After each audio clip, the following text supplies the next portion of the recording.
اگر ابھی تک آپ نے ہمارا چینل سبسکرائب نہیں کیا تو اسے سبسکرائب کیجیے گا اور ساتھ والے بیل آئیکن کو ضرور پریس کیجیے گا تاکہ جب بھی لیٹسٹ ویڈیو آئے اس کا نوٹیفیکیشن آپ تک پہنچ پائے۔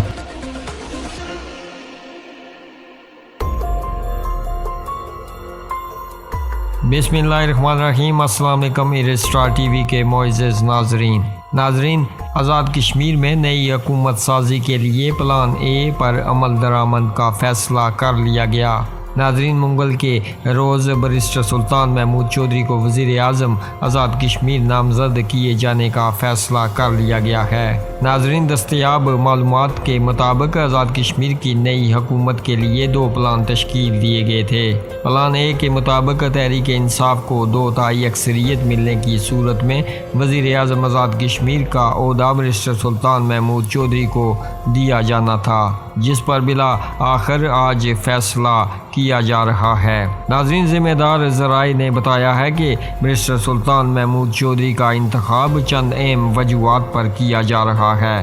ناظرین، پہلی وجہ عالمی سطح پر ان کا اثر و رسوخ ہے۔ وہ عالمی دنیا کے سامنے کشمیر پر قابض بھارت کو بے نقاب کرنے میں اہم کردار ادا کر سکتے ہیں اور ان کی لابی بھی مؤثر ہے۔ ناظرین، دوسری وجہ بیرسٹر سلطان کی طرف سے آزاد کشمیر میں بلا خوف تمام ماضی کے حکمرانوں اور بیوروکریسی کے احتساب کا مشن ہے۔ تیسری وجہ یہ ہے کہ بیرسٹر سلطان مخالف لابی سے زیادہ 3 ممبران اسمبلی اور بیرسٹر سلطان کی حمایت یافتہ لابی سے کم از کم 18 امیدواروں کے ممبران اسمبلی منتخب ہوئے ہیں، جن کا اتنی بڑی تعداد کو ناراض کرنا ممکن نظر نہیں آتا۔ ناظرین، ماضی میں حمید پوٹھی کے ممبر کشمیر کونسل بننے کے وقت بیرسٹر لابی کو نظر انداز کرنے کا پیپلز پارٹی کا تجربہ بھی سامنے ہے۔